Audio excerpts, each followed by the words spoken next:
સ્થાનિક સ્વરાજ્યની ચૂંટણીની મિત્રો આપણે વાત કરીએ તો માંડવી તાલુકાની જે 20 બેઠકો હતી તાલુકા પંચાયતની, એનામાં 16 બેઠકો ઉપર ભાજપે ભગવો લહેરાવ્યો.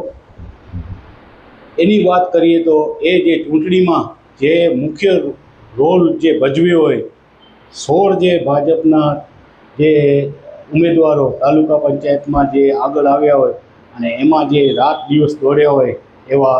માંડવી તાલુકા ભાજપ મહામંત્રી લક્ષ્મીશંકરભાઈ જોશી આજે આપણી સાથે છે. અને મિત્રો, હું વાત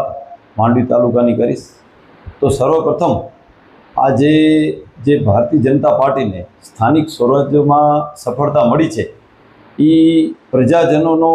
મોદી સાહેબ પ્રત્યેનો વિશ્વાસ, અમારા ધારાસભ્યશ્રી અને પ્રદેશ ભાજપના મહામંત્રી શ્રી અનિરુદ્ધભાઈ દવે એમનું માર્ગદર્શન, જિલ્લાના શીર્ષ નેતૃત્વ શ્રી દેવજીભાઈ વરચંદજી, એવા જ અમારા સાંસદ શ્રી વિનોદભાઈ ચાવડાજી અને માંડવી તાલુકા ભાજપના પ્રમુખ સામતભાઈ ગઢવી, આ સર્વે પદાધિકારીઓ અને ભારતીય જનતા પાર્ટીનો દરેકે દરેક કાર્યકર્તા જે ચૂંટણી દરમિયાન પ્રજા વચ્ચે ગયો, વિકાસની વાત કરી, ભારતીય જનતા પાર્ટીએ જ વિકાસ કર્યો છે અને હવે જે ખૂટતી કડીઓ છે એ પણ ભારતીય જનતા પાર્ટી પૂર્ણ કરશે.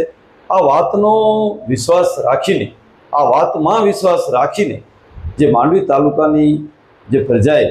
જે ભારતીય જનતા પાર્ટીને ફરી સેવા કરવાનો મોકો આપ્યો, એ બદલ હું સમગ્ર માંડવી તાલુકા ભારતીય જનતા પાર્ટીના કાર્યકર્તાઓ અને મતદારો પ્રજાજનોનો હું માંડવી તાલુકા ભારતીય જનતા પાર્ટીના મહામંત્રી તરીકે લક્ષ્મીશંકર જોશી હૃદયના ભાવથી ખૂબ ખૂબ આભાર માનું છું અને એમને અભિનંદન આપું છું. દર્શક મિત્રો, આ હતા આપણી સાથે આજે માંડવી તાલુકા ભાજપ મહામંત્રી લક્ષ્મીશંકરભાઈ જોશી, અને